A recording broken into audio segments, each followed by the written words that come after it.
Bismillahirrahmanirrahim. Assalamu alaikum students. As you know that last 2 days we will discuss about the Pacific Ocean and in Atlantic Ocean. Now we will discuss about the Indian Ocean, the third largest ocean of the world. I repeat question 4. How many oceans are there in the world? Give details of any two of them. Indian Ocean is in page number 46. Indian ocean start करेंगे हम. पहले तो मैंने आपको बता दिया it is the third largest ocean. अच्छा, इसमें हम इसकी पोजीशन को समझने के लिए थोड़ा सा मैप भी देखेंगे और थोड़ा सा पैराग्राफ को भी गौर से देखेंगे. The Indian ocean, this is the third largest ocean in the world and is bordered by Africa and the Atlantic ocean in the west and the Pacific Ocean in the east. Its largest island is Australia which lies in the south. पहले तो इतना part देखते हैं map के through. अच्छा जी, paragraph के according अगर जितना भी हमने पढ़ा है आप उसको थोड़ा समझते हुए अगर आप देखें तो ये हमारा है सारा इंडियन ओशन. ठीक है, इंडियन ओशन का उन्होंने कहा कि बॉर्डर जो है अफ्रीका का बॉर्डर लगता है. ठीक है, ये बॉर्डर जो है ये अफ्रीका का लगता है जो इसको अटलांटिक ओशन से सेपरेट करता है. ठीक है, इसके अलावा क्या है कि इसके वेस्ट में आता है अफ्रीका कॉन्टिनेंट और अटलांटिक ओशन. ठीक है, ये मैंने डायरेक्शंस रिपीट करने दिखाई हैं दोबारा आपको कि आपको क्लियर रहे. अब अगर हम इस डायरेक्शन में देखें, ये बेसिकली वही 4 डायरेक्शन है. अगर ईस्टर्न साइड पे हम देखेंगे तो आता है पैसिफिक ओशन. ठीक है, और वेस्टर्न साइड पे क्या आता है अफ्रीका और अटलांटिक ओशन. जबकि साउथ साइड पे बहुत बड़ा आइलैंड आता है. कौन सा आइलैंड है वो? ऑस्ट्रेलिया. अच्छा जी, साउथ साइड पे जो आप बहुत बड़ा आइलैंड देख रहे हो ये है ऑस्ट्रेलिया, जो कि कॉन्टिनेंट्स में भी आता है और स्मॉलेस्ट कॉन्टिनेंट में आता है. ठीक है, स्मॉल कॉन्टिनेंट है ये. वापस आते हैं अपने पॉइंट पे. The Arabian sea which wash the coast of Pakistan India. अच्छा, अरेबियन सी भी है इधर इंडियन ओशन में. ठीक है, अब ये अरेबियन सी कहाँ पे आता है इसको भी हम मैप से देखते हैं.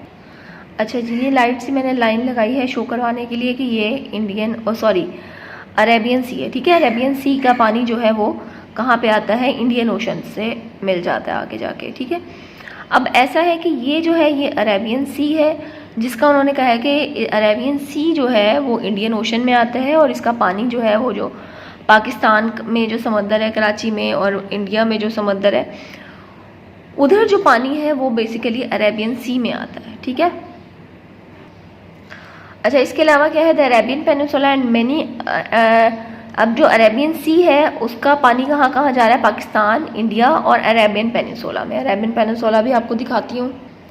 ये देखें, ये है अरेबियन सी. ठीक है, इसका जो ये जो सी है इसका अरेबियन सी जो है इसका पानी जो है यहाँ पे इंडिया पाकिस्तान से भी इस लिंक करता है, कनेक्ट मतलब उनके साहिलों तक जाता है. और दूसरा अरेबियन पेनिनसुला इधर भी इसका पानी जो है वो उससे इसके साहिलों से टकराता है. ठीक है, और आगे जाके यही अरेबियन सी जो है ये इंडियन ओशन के साथ मिल जाता है.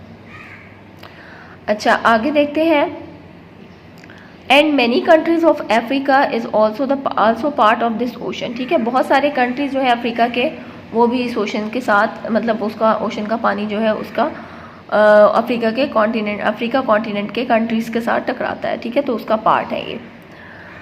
The shores of the Indian Ocean are not well cut and hence it is not easy to make a harbor there.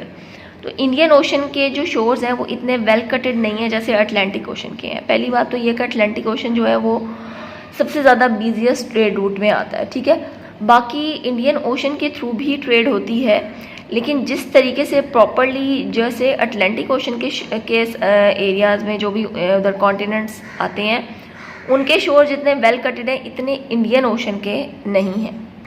अच्छा, कल भी मैंने आपको वेल कटेड बताया था कि क्या चीज़ है और आज मैं आपको दोनों में डिफरेंस दिखाऊंगी कि वेल कटेड किस तरह से हैं.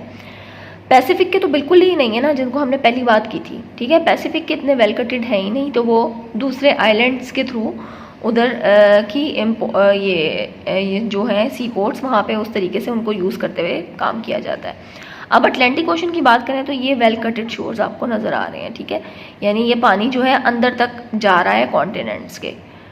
अब हम इंडियन ओशन की बात करें तो ये यहाँ पे तो सी आ गया. ठीक है, बाकी अगर आप देखो तो ये भी इतने वेल कटेड नहीं है. ठीक है, अरेबियन सी से गुजरते हुए आगे ट्रेड की जाती थी. ठीक है, तो क्या था कि इसके जो है वो इतने वेल कटेड नहीं है। अटलांटिक ओशन के जो शोर्स आते हैं वो बहुत वेल कटेड है, इसके बहुत ज़्यादा वेल कटेड नहीं है। लेकिन अगर हम बात करें वैसे आपको नंबर्स के हिसाब से बताऊं तो पहले नंबर पे अटलांटिक ट्रेड के अकॉर्डिंग, ठीक है, सी पोर्ट्स के अकॉर्डिंग पहले नंबर पे आता है, फिर इंडियन ओशन आता है, और पैसिफिक का नंबर जो आता है वो थर्ड नंबर पे आएगा। The shores of the Indian Ocean are not well cut and hence it is not easy to make a harbor there. The most famous harbors include Nairobi, Kenya में है, Dar es Salaam Tanzania में है, Aden Yemen, Karachi Pakistan, Mumbai India, Colombo Sri Lanka, Rangoon Burma and Bangkok Thailand. तो ये islands हैं, sorry ये वो हैं हार्बर्स हैं, फेमस हार्बर्स हैं जो इसकी जो इंडियन ओशन में है। वो कौन कौन सी हैं दोबारा एक दफ़ा देख लेते हैं। The famous harbours include Nairobi Kenya में है, दारुसलाम ये तंजानिया में है, एडन यमन में है, कराची पाकिस्तान में, मुंबई इंडिया में, कोलंबो श्रीलंका में, रंगून बर्मा में, बैंकॉक थाईलैंड में। The route followed by most ships from Asia to Europe passes through the Arabian Sea before crossing the Suez Canal into the Mediterranean Sea. अच्छा, अब ये भी लाइन थोड़ी सी ध्यान से देखने वाली है। अच्छा, मैप के थ्रू अगर आप देखें वो कहते हैं कि एशिया कॉन्टिनेंट से अगर कोई चीज़ ट्रेड करनी है, ठीक है, ट्रेड के पर्पज़ से यूरोप में जाना है, ये रहा यूरोप, ठीक है, तो क्या किस तरह से ट्रेड की जाती है, यानी किस तरीके से जाया जाता है। क्या करते हैं कि यहाँ एशिया कॉन्टिनेंट से अरेबियन सी से गुजरते हुए ये मेडिटेरेनियन सी को पहुँचते हैं, उससे सुइस कनाल से पहले गुजरते हैं, ठीक है, यहाँ मेडिटेरेनियन सी से होते हुए ये यूरोप जाते हैं, ठीक है।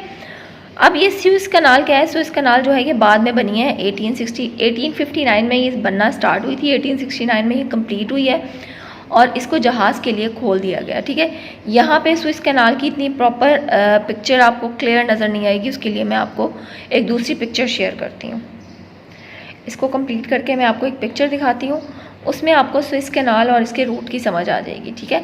आप आजकल के टाइम पीरियड की जो बात बता रहे हैं वो कह रहे हैं कि किस तरीके से इसके रूट्स बने हुए हैं कि एशिया से अगर कोई इम्पोर्ट करनी है या कोई भी ट्रेड का काम करना है यूरोप तक के लिए, तो क्या है, अरेबियन सी से गुजरते हैं before crossing the Suez canal. Suez canal में गुजरने से पहले वो अरेबियन सी से गुजरते हैं और फिर मेडिटेरेनियन सी से होते हुए वो चले जाते हैं यूरोप में। Before the opening of the Suez in 1869, जैसे मैंने अभी आपको बताया 1859 में ये स्टार्ट हुई थी बनना, ठीक है, और 1869 में इसको शिप्स के लिए खोल दिया गया था, नेविगेशन के लिए आप कह लो या for the purpose of trade, या एक तरह से रोड बना दिया था, ठीक है। जैसे रोड्स पे जैसे हम देखते हैं कोई भी नई रोड बनती है या पुल बनाए जाते हैं, ठीक है, रास्ते को शॉर्ट करने के लिए कि आपके जितना भी एक डिस्टेंस है वो कम से कम हो। तो सुइस कैनाल बेसिकली इसी पर्पज़ के लिए खोली गई थी, क्योंकि लोग पहले जो जाते थे ना, वो देखें ये बता रहे हैं before the opening of the Suez in 1869 AD these ships had to circle around the continent of Africa. Africa continent को सर्कुलेट करते हुए, यानी वहाँ से गुजरते हुए ये जाते थे, एंड देन इनटू, और फिर कहाँ पे आते थे, and into the Atlantic ocean in order to enter the Mediterranean sea from Gibraltar in the west. अच्छा, ये आगे इनका पहले वाला रूट ये बताया हुआ है कि इससे पहले सुइस कैनाल बनने से पहले जो थे, अगर एशिया से यूरोप जाना होता था तो कैसे जाया जाता था कि पहले तो वो उसमें अफ्रीका कॉन्टिनेंट से गुजरते गुजरते, यानी इंडियन ओशन को क्रॉस करते हुए अफ्रीका कॉन्टिनेंट से आगे टर्न लेते हुए वो जाते थे अटलांटिक ओशन, ठीक है। अटलांटिक ओशन से गुजरते हुए मेडिटेरेनियन सी के रास्ते यूरोप में एंटर होते थे। पहले इस मैप के थ्रू आप देख लें, फिर मैं आपको दूसरा मैप भी दिखाती हूँ जिसमें क्लियर है, ठीक है। यहाँ से जाता थे और ये गुजरते हुए इधर से ये एक इनका लॉन्ग डिस्टेंस होता था यूरोप तक जाने के लिए, लेकिन अब शॉर्ट हो गया, ठीक है। अरेबियन सी से गुजरते हैं, सुइस कैनाल से गुजरते हैं, मेडिटेरेनियन सी से होते हुए ये यूरोप एंटर हो जाते हैं। तो ये आजकल की प्रेजेंट डेज की है। अब हम मैप देखते हैं, फिर मैं आपको बताती हूँ। अच्छा स्टूडेंट, ये है वो मैप। इसमें अगर आप गौर करें तो एशिया कॉन्टिनेंट से पहले जो लोग जाते थे वो इंडियन ओशन को क्रॉस करते हुए अफ्रीका कॉन्टिनेंट के बॉर्डर से होते हुए अटलांटिक ओशन से यूरोप में एंटर होते थे, ठीक है। और अब जब सुइस कैनाल बन गई 1869 में, तो एशिया से लोग अरेबियन सी को क्रॉस करते हैं, सुइस कैनाल में एंटर होते हैं, वहाँ से मेडिटेरेनियन सी और देन यूरोप। और अब देखो तो डिस्टेंस पहले की निस्बत 12,300 माइल्स और अब 7,200 माइल्स तक रह गया है, तो ये डिस्टेंस कम हो गया है। था हमारा आज का इंडियन ओशन, ठीक है, मार्क करेंगे हम द इंडियन ओशन हेडिंग दी this is the third largest ocean in the world से लेकर 2 पैराग्राफ हैं इसके बैंकॉक थाईलैंड तक। Hopefully you understand it. Take care student, have a good day. अल्लाह हाफिज़।